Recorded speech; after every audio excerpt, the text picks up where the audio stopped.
decades, the term race has been used to define who a person is. But what is race really? Race is a modern idea, and no race is different from another genetically.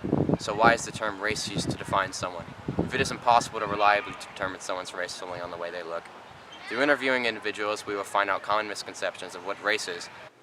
What does race mean to you? Physical characteristics that are deemed important by society, like facial features and skin color. Race is a person's ethnic background. The color of your skin. Race means the color of a person's skin. For me, race is just somebody's background, who they are, their makeup, where they come from. I guess that's my answer in a nutshell. I would describe race as the melatonin in your skin, the degree or the amount of melatonin is in your skin, and also ethnicity plays a big part, and I think they work mutually to assign you whatever race that would be. I think it has to do with DNA and your genetic ancestry, and often there are characteristics that have to do with different genetic ancestry, but it's difficult to tell now because of all the mixture of races. So it's not always easy to tell what a person's race actually is.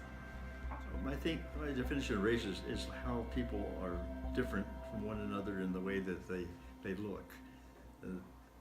When you look at a crowd of people, especially in the U.S., you see brown people, black people, tall people, short people, but mostly it's like the color is so different. You don't always see that in other places. So it's just the way people are different with different nationalities and different histories and heritage. That's how I feel about race. With a variety of different ideas on race, we are doing our best to interview people of all different ages, such as people our own age, kids younger than us, our parents, and even grandparents, to get as many different responses as we can.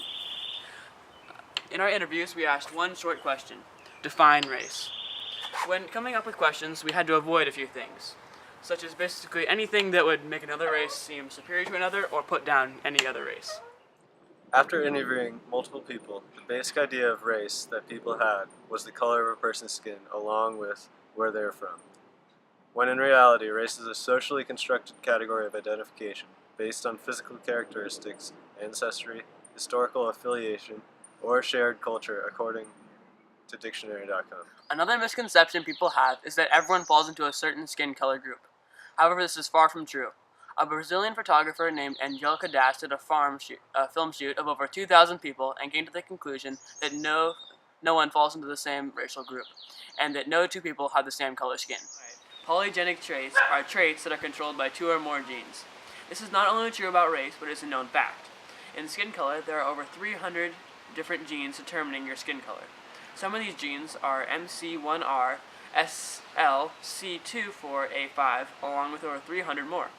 Another thing is that the skin color can range from almost completely white all the way to almost completely solid black. In the end, there are almost no same skin color. This was said by Angelica. Minorities in the U.S. seem to suffer because of social factors. For instance, if you take a black person and a white person and compare their test scores, odds are the white person will have better scores.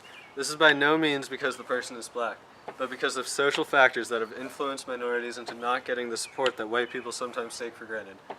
MakeWealthHistory.org states that racial minorities regularly have poorer exam results and economic prospects than the majority. Race is a polygenic trait that exists on a spectrum, not a binary trait with only a few outcomes. Many people believe that race is only based on skin color, but race is much more than that.